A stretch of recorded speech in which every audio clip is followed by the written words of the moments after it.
yes, boys. I'm Felix Slater. This is a Notch special, LooseCast. I'm Felix Slater. This is Dean Saunders. How's your week been, Dean? Good. Well, we've all been very busy, haven't we? Have you? What have you been doing? Oh, there we go. Well, we've just announced a brand new restaurant in Durham, and that's why today we've finally got Amelo back on with us. Yes, thank you for having me, guys. Yeah, well, we've also got Anthea as well. Didn't get a shout out because I ruined it with the intro. Don't need it, do I? No. Executive chef. Just a token goth of the podcast. Executive chef Anthea Byrne coming out of DJ retirement this evening. I am, yeah. What's the party for? Some super goth band. So Bring the Horizon are playing at the Utilita Arena. Nice. So yeah, I'm just going to do a pre-party and an after-party for it with Cassiette, who's one of the sport bands. So yeah. Is that a Dog and Parrot? Yeah. Nice. It's a busy week for you. Back DJing again, and you finally, after a year, got your kitchen. Well, I mean, we've got a kitchen. There's the equipment in the kitchen yet, but we've got a kitchen. Can you cook in it? Not currently. Okay. So yeah, in seat 4, Amelo, what is your connection to this site, to this restaurant, to this location where is it? In Durham on Elvid Bridge. Okay. So with this restaurant, it's kind of special to me, just because years ago, my dad he used to run the restaurant there back when it was called Amelo's as well. Well, even before that, it was called San Lorenzo's. And then I was born and he named it after me. So, like, I used to go there as a child. It was my first ever job to work there as well.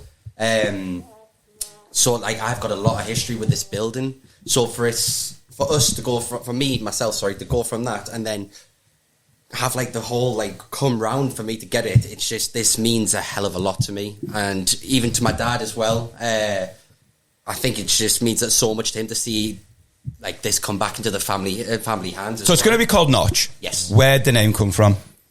Is Amelo going to try and take credit for this? Go on, Amelo. Absolute full credit for this, because we had the whole routine of, what Dean's like himself. No, I don't like this name too. Coming up with about 1,000 different names to turn around going, do you know what? Actually, that name's brilliant. Let's just go with that. Well, sometimes the first idea is the best. 100%. You know the branding process. You've got to go through the whole process. Yeah. You've got to look at everything. You've got to, do I like that? Is there a reason behind that? And originally, Notch was the first one that everyone loved, and sure enough, after the whole process, we went what ideas did Dean come up with? Absolutely none. But because I was going to say Dean tends to be a no person, but not so much an idea person is what I've experienced. I don't. See what I did there.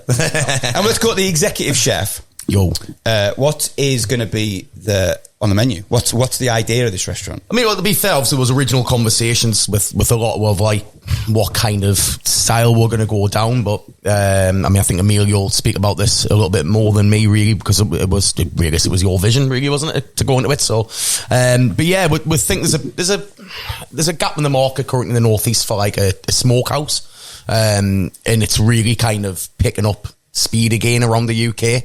Obviously, I've worked in a smokehouse background before, so obviously I trained as a pitmaster 7-8 years ago. So it's always been like style of food I've had a massive passion for. For totally uneducated people like me, what is a pitmaster and how many of them? I mean, can I just bump into pitmasters every day, or like how easy? Yes, if you walk to different kitchens. No, you wouldn't walk them every day. I think there's a lot more of them now, because obviously smokehouses, to go and smokehouses have become a lot more popular in the UK now. But I mean, back in the day there was like 3 in the country, and then it was like it added up to 9, then it got to 12, and then now I wouldn't be able to tell you.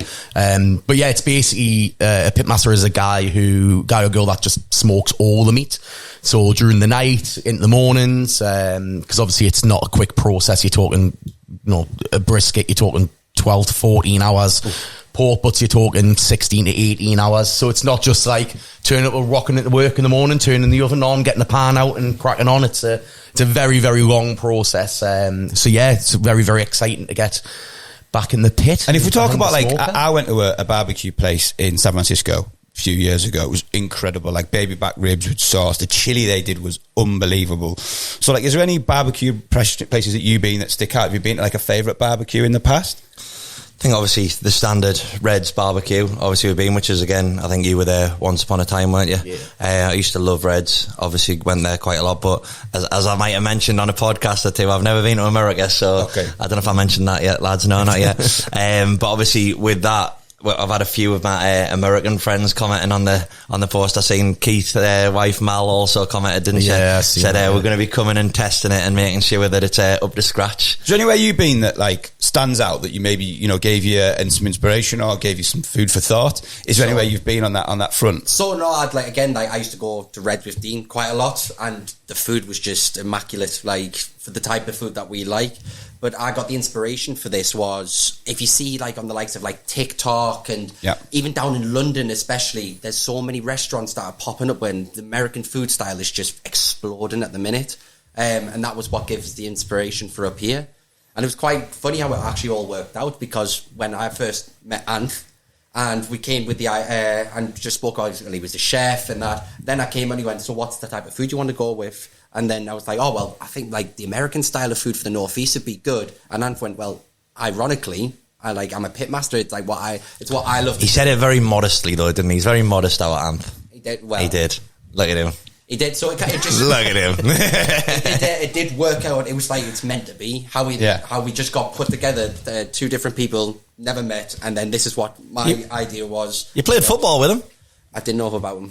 Well, I played football. He just stood in goal and kicked the ball. But he's a great chef. He's a great chef. Shite goalkeeper, great chef. So how did you two meet? Oh, well, I think we've mentioned that on a few podcasts already, haven't we? Obviously, me and Emilio started Persistence 12 years ago, 11 and a half years ago. Again, I mentioned that as a that old, by the way. Yeah, mental. Again, we said this all the time, but mental considering we're 25. And I think we're coming up to 12 years this summer. I would love to do a Persistence podcast special. Yeah. Because obviously, as we've mentioned before, Emilio and myself messaged you asking to DJ Persistence when we first started and got rejected. Diplomatically declined. But he pied us. But actually, ironically, me and Emilio first met, the very time we first met was, so we went to college together, and were you doing a GMVQ and catching footballs? No. This was worse than mine. Well, essentially. So I did the sports science side of things, because I've got more brains. I didn't have to catch the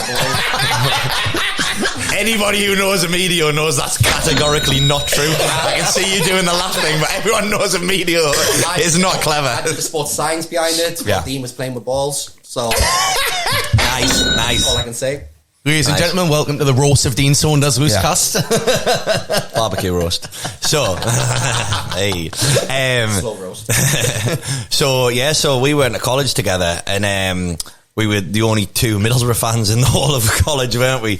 And so you had to be friends. We had to, didn't we? And I actually ironically met Emilio at first in his uncle's restaurant, which was One Oak at the time. I know it turned to Oak, but it was One Oak at the time. You ever go there? Is that the one on the bottom? Yeah. Now Kettle Pub. Yeah. So that's on Dean Street. Yeah. Just underneath the viaduct. Yes. Yeah. Potato skins and carbonara every time. And I was waiting for a pallet. Yeah. Well, pallet one there. You know me and my amazing pallet. But yeah, so we actually met there, and obviously first time I met Emilio, he made us a cocktail, which probably leads us in quite nicely to something that you're quite passionate about as well with the cocktails. Yeah. I mean, again, me and my palate, I stick to an amaretto sours, but obviously we're going to be doing a lot of really signature amaretto sours, and now he's a connoisseur of amaretto sours. Apparently. I'm a brand ambassador. So I've got a question for you, and you can all have an answer. What is the UK's most popular cocktail? Let's go. Amaretto sours. It's the only one I know. Incorrect. Anth? Porn star martini. I actually want a serious guess after. Close, but no scanner. You've wasted your guess. What was your one? I was going to go with the porn star as well, because everyone goes for that. But I would go for a mojito. That's my choice. So this is according to, look, this is one, but I did a bit of Googling and there's various sources. So this probably, you can all argue, is incorrect, and I'm fine with it. But according to Google, the UK's most searched for cocktail is, like, for recipes and everything else, is a tequila-based margarita. So that is the hype, actually. The spicy margs are the hype of was 223. Followed closely in second place by a porn star martini. And then taken up third is a mojito, and then you've got like espresso martini behind it and a few other ones. Like I'm waiting for how far down's amaretto sours. It's not on the list, obviously, clearly. Old fashioned, cosmopolitan, Negroni. Am I saying that right? Yeah, the cocktail maker's cocktail of choice, and then Aperol Spritz bringing up the cocktail based Ria. But do you need special equipment to cook this kind of food? Yeah. Dear Lord, So you need the smoke. Honestly, this has probably been what our biggest stress so far The bane of my is getting the smoker, because they're not really produced in the UK. Like they're made in Texas or they're made over in the States. So like you've kind of got to get parts sent here, find someone in the UK to build them for you and then send them over. Sounds easy. It's a very, Yeah. very, very long process, and especially because obviously if you look at smokehouses in America, they tend to be like proper backyard joint.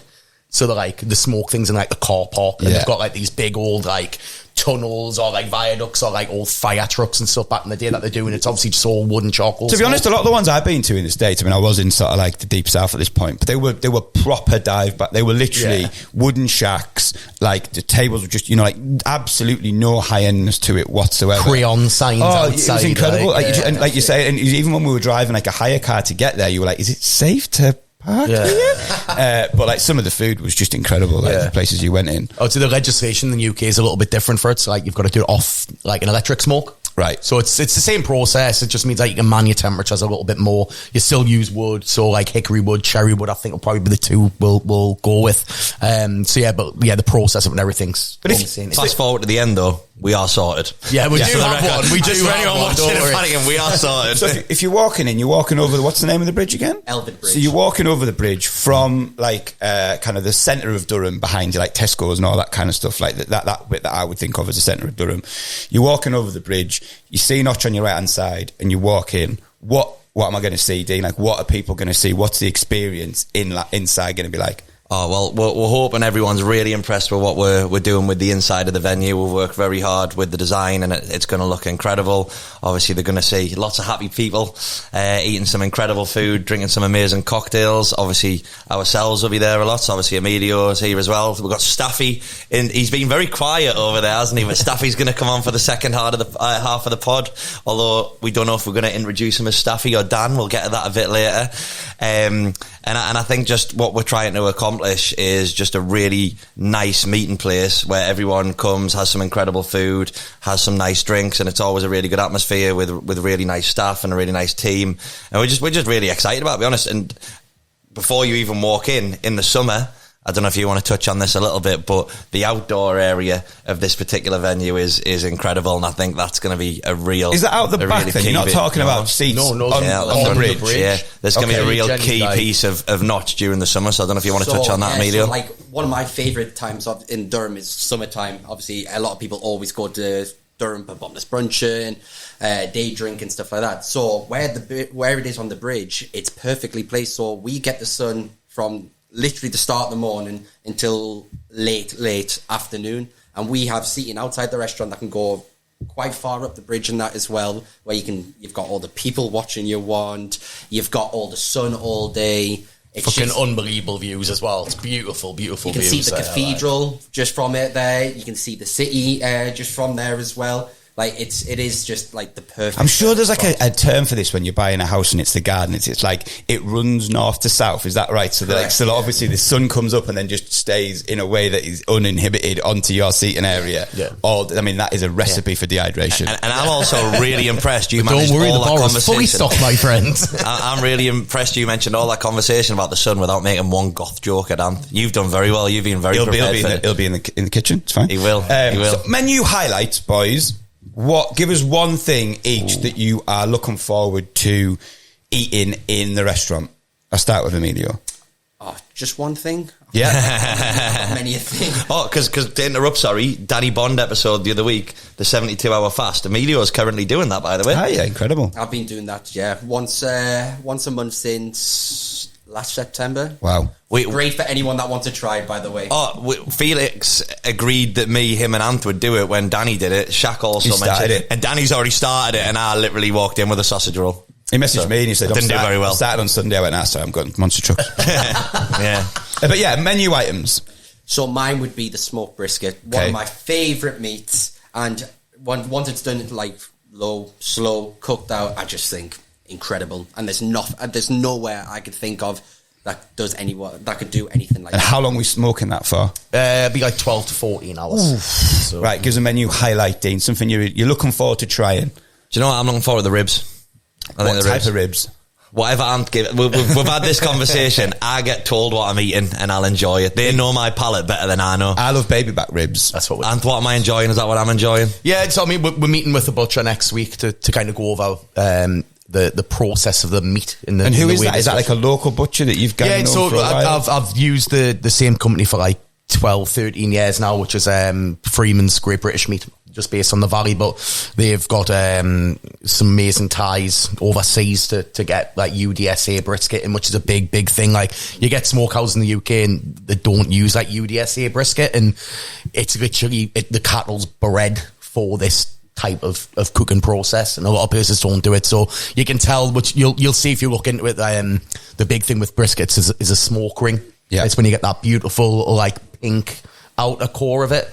And that's to do with all, like, obviously the marbling and the meat and stuff. So yeah, so we're meeting with Davey next week to go over that. But we're also doing not just outside of just the barbecue stuff, doing some small plates, which is kind of like the process we spoke about of it being a bit more laid back. I think it's what smokehouses.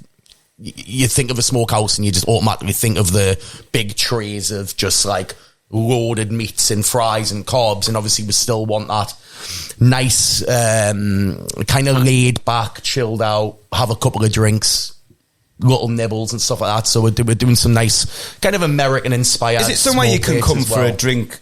Only a drink? Is there somewhere you can come in? Is there a bar? Is there stuff on draft? Yeah, well, this is what we're like more my side of things as well. So once you go on the place, we wanted to have the atmosphere to be chilled, relaxed. If you want to come in, have a couple of cocktails, a couple of drinks, listen to some good music, like, this is what we're going to incorporate into this place as well. So you're not just having to have food. You're not just going to have, you can even have, a couple of small plates like what Anne said, perfect. But if you just want to come in, a couple of cocktails, bottle of wine, have a nice little chilled evening, then the offer's there for you, and that's what we're going to go for. Well, I think as well, obviously, I'm a big advocate of this because I've done this many a times, but a lot of people like going to Durham, they like going out during the day, they'll have some drinks during the day, and then they want a bit of food later on. I think, as Anne said there, giving people the option where they can have some small plates, so it's not a case of you just coming across just for a big heavy meal. You could be out all day and you want to just get a little bit of food, or you want to have a little bit of food before you go out drinking and things like that, and go out and enjoy your birthday or something. So I think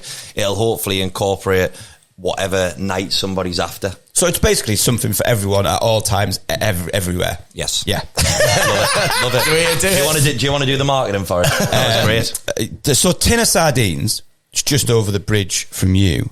It's a wicked little, I think it's a tiny little gym bar. I've had a couple of drinks in there occasionally. A few light beverages. Yeah, a couple of refreshing beverages on a sunny day, sitting outside and I could see Notch from there.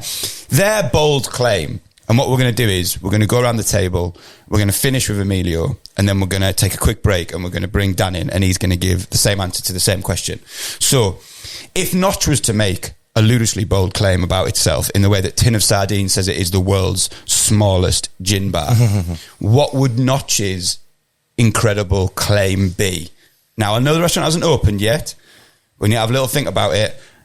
And obviously we're not taking this seriously. This is a ludicrous, tongue-in-cheek claim. So potentially it's the best in the world at something, or it's got the best something in the world. I got Anth first. I want an outrageous claim from the executive chef. The world's most haunted smokehouse. What's the background of this? It used to be a cathedral, is it? So it used to be a chapel. Like, the building's over 200 years old. And I've told Anthony that many a time before we even started. And he didn't believe me until he was there by himself. So when me and my sister used to work at the restaurant, we used to finish up, cash up at the end of the night, have a bit of food, and we'd be the only ones in the building. And we used to have a lift in there. And without fail, we'd be sitting there, again, we're the only ones in. The lift used to just send itself up and down, and we could hear the lift open upstairs, close, and then just come back down. Scary at first, but then after a couple of years, we you made friends with the ghost. Yeah. Rodney's called now. So we've got the world's most haunted smokehouse. So on that, the other day after we'd all finished, me and Emilio went for a look around, and we came back, and the light was on. And he was like, I told Anth to turn the light off. He was fuming at you. It was all Anth. Yeah, he was fuming at you, So he was like, I told Anth to turn the light off. Electricity is a fortune. Yeah, he was like, I'm fuming at him. So we go in, he goes in, he's like, he's left it on. He's like, the lights are all off. He's turned the lights off. I'm so confused. Went back out and he's like, the lights are back on again. I was like, should we go and sort it? He's like, nah, it's something to do with the haunted thing. Like, we're going. He just left.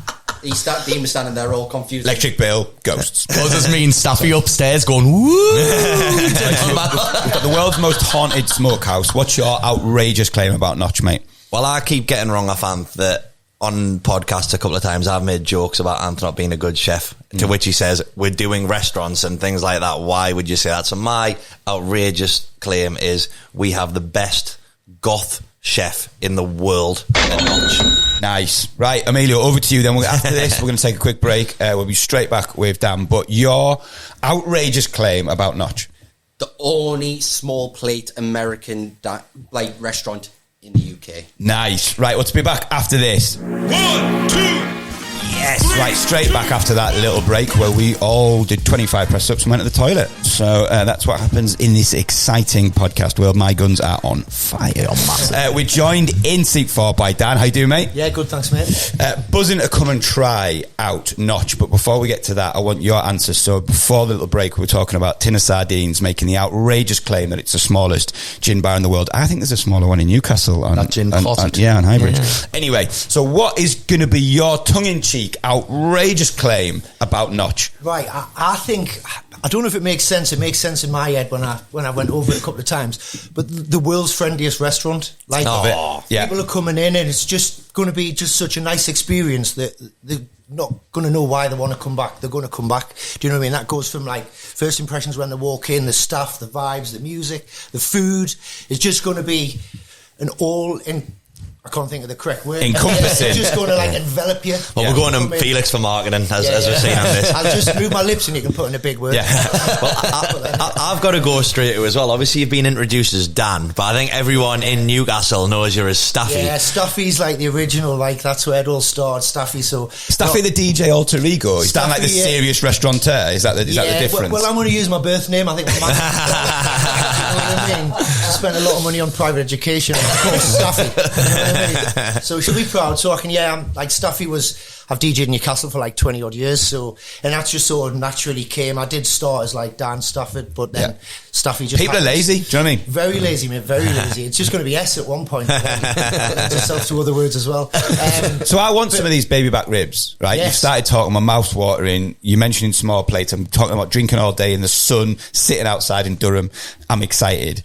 When is this place gonna get an opening? When can people learn more about it, and when can they come down and check it out? Well, we're going to be opening quite soon, actually, like scarily soon when we think about it. But we're looking for the middle of February sort of time, or end of February at the very latest. But it's if you want to find out any more information, it's Notch_Durham.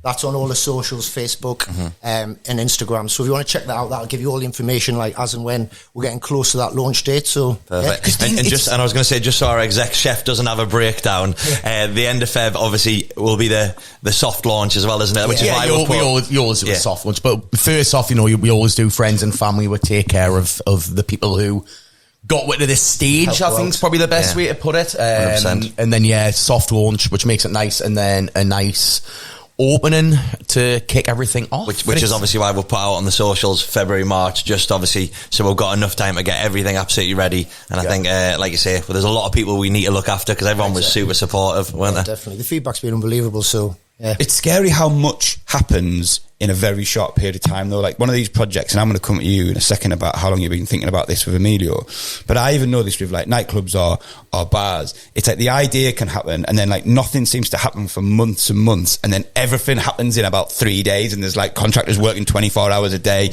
and it's just insane. So is it still a kind of a shell of a restaurant at the moment? Like as when this goes out, is it still relatively empty with a lot to be built inside?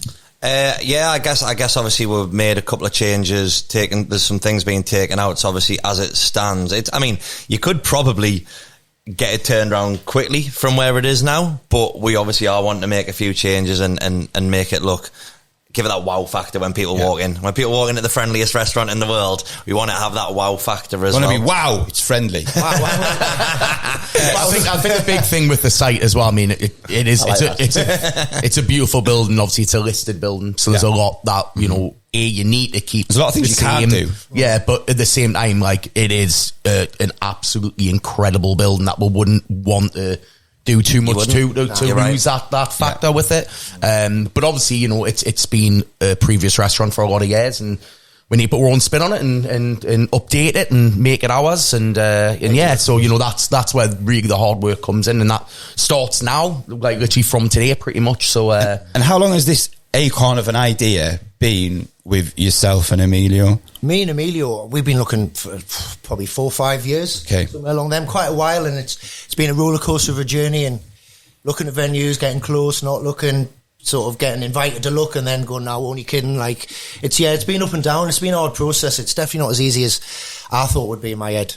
Because sometimes you can buy an existing business and keep running it, you know, so things like that in my mind spring to mind in Newcastle, things like the town wall, you wouldn't know essentially that maybe it's gone through a change of ownership, because essentially you're walking and it looks exactly the same. Or you can take somewhere that was something else and completely rebrand it and do something completely different with it, which is obviously kind of what you guys are doing. Yeah. And where were you, like, when you were originally looking at the idea, did you ever consider just taking somewhere over and running it, or? Yeah, we do. Obviously, we're looking at everything towards at certain points in the process, because it was just sort of finding hurdles here, then stopping them and going, maybe we need to change things. But it was sort of all, we had to be realistic about budget, what we can do, what we can't do. So some of the places just instantly were like, no, we can't do that, let's not get carried away. But some of them were like, oh, that's okay, but that's not all right. Quite like buying a new house, you've got to be 100% confident, like, inside. And when we're seeing the venue in Durham on Elvet Bridge, it was just sort of like, oh shit, like, this is ticking boxes quick sort of thing. And that was the main thing. We needed to feel right inside. But you have to go through a process. You've got to look at places and realise and figure it out your sort of selves. There's no real easy process. You've got to, like, go and get the heartbreak and then get the excitement. Oh, we've got it. And then, well, we haven't got it. And so it's a process. But it's not easy, but it's doable for someone like a DJ and a promoter to be able to do it. And, you know what I mean? Coming to contact with 2 other legends in the game. Yeah, well, I was going to say, we got the dream team together, didn't we? And I think it fell really nicely, didn't it? Obviously, as Emilio touched on earlier, it couldn't have worked out better that when we chatted, obviously, Anth has been itching for this kitchen. That did not mean to write that. It's an Oasis lyric, isn't it? Didn't I do that on purpose? I like that. Anne's been itching for this kitchen for a long time now, and obviously we're doing a lot of different things. And as Anne mentioned on the 2024 episode, like, we've got a lot of exciting things in the making. And obviously one conversation was with yourselves, and obviously we got, like I say, we got the dream team together and we had a chat, and obviously there was a direction with the food, and it was like, oh my god, this works out perfectly, because guess what Anth's background is like me and Emilio we're looking at things, and you and Stephen Bammy, whatever Stephen who can't be here today because Trophy Loco Liverpool Trophy Loco Liverpool sold out, and Bammy went on a bit of a mad one, so we've lost him. We haven't heard from him. We'll give him a pass today. But we're both sort of merged, and we're all doing the same things, just in different sort of, like, you were looking in Newcastle, we were looking at Durham, and just we're all on the same pave length, no. You know what you saying like that. Love that. But it just worked out perfectly with Anne's style of food. A little bit crazy, and like little bit loads of passion. Like, it all just worked together. So I'm executive chef, that's to my left, but I've got 2 other partners here. So I'll go with Dean first, but then come to you.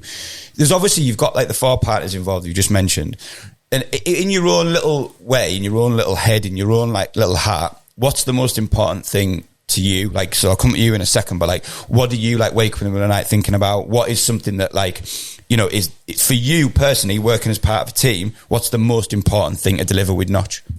Well, I think it's delivering something that does the city and does the location and the support that we've had justice, because I think I think we're really proud with how the launch went on Sunday. We talked on that before, so obviously we put on the socials, obviously, what we're doing. I mean, we're literally, all we've done is announced that we're opening our own restaurant and where it is. And to be honest, it's not even clear as such where it is. It just says that it's on Elvet Bridge because of the photo we put on. But obviously, you've done a great job of explaining how to get there earlier. I think, like I say, the reaction that there was and how many people were super supportive. I mean, I think the Facebook's on 1,000 likes already, did we see? The Instagram's absolutely flying. Obviously, everyone's been so supportive, sharing it, and I just think all the nice comments we've received and all the people saying they're going to come try it, I think it's making sure we live up to expectations, which we're absolutely confident we will, and having people come down and absolutely enjoying it, and it hopefully becoming a regular spot for people in Durham. Obviously, hopefully be something where people want to travel to Durham to do. I mean, myself and Amelo have travelled to Durham for food many a times over the years. I mean, ironically, you talk about it as if it's Thailand. Do you know what I mean? Like, we've trekked all the way to Central Station and we've sat for 11 minutes. You've never been in Amelior's car with his driver. It's got a heated steering wheel, so unfortunately, I wasn't touching his steering wheel when he was driving. Don't want to know you were. When you're touching his gear knob, that's the real. What is this podcast turning into? Stuffy. So, that was my first time I can't kiss the boss. But yeah, ironically, I think, sorry, I know you're not on this Amelo, but you're in the background, but like we actually probably were about 2021 when we were sat in Durham in that exact restaurant saying, wouldn't it be cool to do this one day, didn't we? So yeah, coming to you, the irony. So coming to Dan, what's really important to you? Like, is it the music? Is it the decor? Is it the food? I know it's everything, but to you personally, because there are a lot of you involved, what's the thing that really excites you about being able to deliver with Notch? It's honestly everything, mate. Like, it's the full experience. As I sort of jumped in and butted in for Dean there, it's a full experience. Like, my background's just DJing, so I know I can do that without thinking, but everyone's bringing someone else to the table. It's just, I want everything from start to finish. I don't just want the food to be mint. I don't just want the drinks to be mint. It's like, it's everything. It's a weird Is it going to be DJing there then? Like, is it going to be a DJ booth? I've got a DJ booth there. And is the idea, and we haven't done some of these like really basic information stuff, like what time is it going to be open till? What time is it going to be open from? What time is food available from? What time is available? Does it change from being a more food-based place to a more late-night place? Do you know yet? I think it's always the food starts at 12. Okay. And I think kind of as the day goes on and leads into the evening and night, I think it just becomes a little bit more relaxed as it goes on. So I'd say like the last sittings really would want to do for food would be 9 p.m. Okay. And then, because it still gives people ample time to sit and enjoy the food and not have to rush and be able to chill out. But at the same time, I think for me personally, I think that's probably the time I'd want to go for food, because that's when the atmosphere will change. It becomes, like I said, it's relaxed music, the drinks start flowing. It's just a chill out spot. What time's it licensed till? What time can you be open till? So it's 12 o'clock. 12 o'clock. So it's not going to become a late night. No. Right, got you. We don't want it to. Want it to be it's not what the vibe is. It's not what, and it's, especially like you say, you want it to be. You can have that last sitting, and enjoy the food at the end, and obviously have a couple of drinks. You don't want to be trying to flip it on its head and changing it to something else. Yeah. But plus, again, from what we've experienced, and obviously when we've done it ourselves, you do go to Durham a little bit earlier as well, don't you? Yeah. And I think it just becomes this whole day experience, which we're excited to see people experience. Right, so we've got a bit of loose advice, which kind of ties into something you wanted to talk about as well. And this is from a student who's based in Newcastle. And they're sort of saying they can't decide, they're looking for a part-time job at the moment. And they've got they don't know whether it'd be like a bar person or to be more part of the waiting staff. Have any of you, and I'll answer this, I'll go first with this, but have any of you had either one of those jobs as a barman or a waiting staff? If you have, great, interject with that. But if not, what would you advise them to do? I have done both. I was the world's worst glass collector, which is how I started becoming a DJ, because I used to just stand and watch the DJ all night, and that's how eventually glasses piled up. Yeah. Eventually, I was the world's worst glass collector. I used to enjoy working behind a bar. It's good bar. It's a good way to meet people. It's definitely a good way to meet people who are coming in at a venue or whatever for the first time. I've been waiting staff as well. Like, I used to work in an Italian restaurant called Gianni's in Carlisle, and I used to absolutely love it. Like, best time ever. Scariest time ever, though, when the 30 women Hindus came in from like Annan or Dumfries or something. They were just boisterous, to say the least. But I'm going to do a D, and I'm going to sit on the fence. I think just get involved in hospitality, especially at like a young age, especially if you're at uni, if you're like towards the end of college or whatever. Having those kind of jobs, I think A, is loads of fun. You meet loads of people, and C, for me, I think it gives you a very good understanding of when you get a bit older and are going out for things like food, or you're going out for drinks. It gives you a very good understanding of what it's like to be in that person's situation, running behind a bar or trying to get food out to a table or whatever. So I think I know that you were a glass collector or a barman for 2 nights. 2 weeks, yeah. Is that the only experience? I mean, it was 2 nights, but I'm going to claim it was 2 weeks. It was 1 night per week. Is that the 2 weeks? Only experience you have is working properly, professionally, behind a bar or as waiting staff? Yeah, I literally did 2 glass collector shifts and then I started persistence. I started persistence. So you're a quick learner. You're like, these glasses are on for me. I'm going to start my own night. Someone else can put glasses on. Everybody else is doing the me sex straight to the top, baby. Quick to the stars. Yeah, so just my glass collecting shift. But I think I did mention before, I loved it. It was the best job Those ever. 2 nights. Those 2 nights. I was going around fist pumping people like all the older kids in school. I was like, oh yeah, thinking like I was meant. They were probably like, who the fuck's this? He was trying to fist bump. They would try to give me. I'm finished with this one, pal. There you go. Oh, punched a few glasses that night. Didn't I? Have you got any advice for this person? Glass collect. Like, so have you just as you were saying that, I think getting involved in hospitality is one of the best things you can ever do. It helps grow people because you get thrown in the deep end. You have to sort of be sociable. You have to. I worked in restaurants and bars, and that's how I learned to talk to people. Yeah. Quite shy me. I wasn't naturally confident. Get on the mic, chat shit. Like, had to build that up, and I fully believe it's from having to work with people. Yeah. Stand sober. The piss people are the harder ones to deal with, but it's a learning process. Well, that's a really good point as well, because obviously you're not just socialising, you're socialising with certain people who may be intoxicated, maybe impatient, because like you just said there, obviously. I don't know why you're pointing at me. Maybe impatient, maybe in a rush or whatever. You're dealing with, like, that's that industry, isn't it? You're dealing with all sorts of people, and it's a good way to sort of test yourself and improve your people skills, it's essentially. It's not for everyone as well. Like, if you can't do it, you're not a bad person. Mr. Saunders, hello. Hold on. 2 nights there. You know, but it is. I fist pump them glasses. Yeah, those glasses have never. You can mind sweep though if you're glass collecting. That's a good thing. I've never mind sweeped ever. Any advice for this person? It's an odyssey if you're a people person getting hospitality. Yeah. Like, generally, like, because I think we'd all agree there is nothing worse than going to a restaurant when you're getting served by somebody who's miserable as sin. Because it just ruins the whole experience for you. Yeah, agreed. And I think you've got to bear in mind, you know, the likes of this with owners and head chefs and stuff who are working 7 days a week extremely hard right now to get a restaurant open. If you go into that atmosphere and ruin it, then it's not great for us. What I would say is, if you're miserable as sin, fucking drop us a message or an email. You'll be perfect in the fucking kitchen. So on a jobs front then, are you looking for people to come and work? Yes, 100%. We're going to be starting a recruitment drive soon.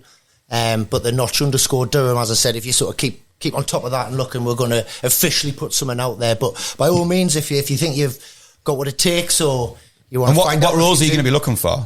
Everything from top to bottom. Obviously, we're all right for owners and executives and marketers. Literally everything else. But everything else from the bottom to glass collectors. I've got that covered. We only have 2 glasses in the whole venue, so after the rest got fist pumped and smashed. We can't do any more than 2 glasses, Dean.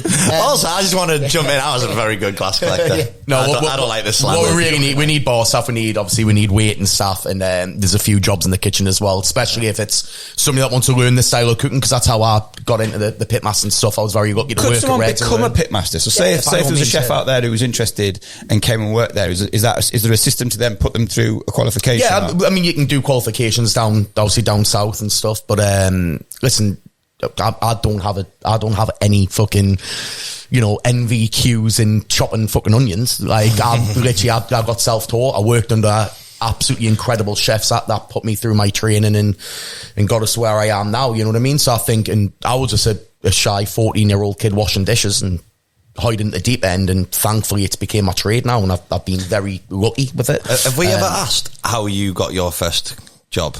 I was 14 years old. I lived in Richmond, and I got a job for weekends washing dishes in a place called French Gate Hotel. Did you last more than 2 nights? Yeah. 2 weeks, Felix. 2 weeks. Funny enough, as a pot washer, no, because this was in the days of old school chefing. It's not the same now, don't worry if you are applying for a job. But I seen all the front of house staff running very quickly out of the kitchen one day and heard a chef screaming at the top of his lungs, throwing things around in the kitchen, and I was a 14-year-old kid, thought I was a little tough nut Geordie at the time, a little Raji, and walked in the kitchen and asked him what was wrong, and while everybody else was running away, I stayed and helped them, and went in the next day, and he just hired a chef waiters and was like, you're working in here now, and we were 14, 15 years old, like, I was working full time in summer holidays while my mates were like penniless, doing paper rounds for like a couple of quid, and I was bankrolling a decent wage at like 14 years old, so like it was fucking unbelievable. But yeah, that's literally how I got my start in it, and I think it's chefing, especially in the kitchen, it's one of them things, like, if you've got a passion for food, or if you've got the patience to learn, like, it's a great career to go in. Just don't believe what it's like on TV. That's all I'll say. It's not like that. I got wrong when I started saying to him ages ago, what's the programme? Boiling Point. Have you ever seen Boiling Point? Yeah. And I was like, oh, I love Boiling Point. And Ant just looked at us, he's like, it is nothing like that. And the hatred Ant that I'd give me that day, didn't you? No, good film though. Yeah, right, boys. I think just unrealistic. I think we're gonna wrap it up. Bullshit. I would like to say, as the only person on the podcast not involved, go out and support independent businesses. These guys are working really hard. Like, chains are great, but it's always really good to go out and support independent businesses, especially owned by one person, or when they've got one venue. So if you can, go and check out Notch_Durham on socials, and it's going to be open hopefully end of February, middle of March. Yeah. If you've just came to this podcast because of Notch, also subscribe to LooseCast. Thank you very much. Cheers, boys. Bye.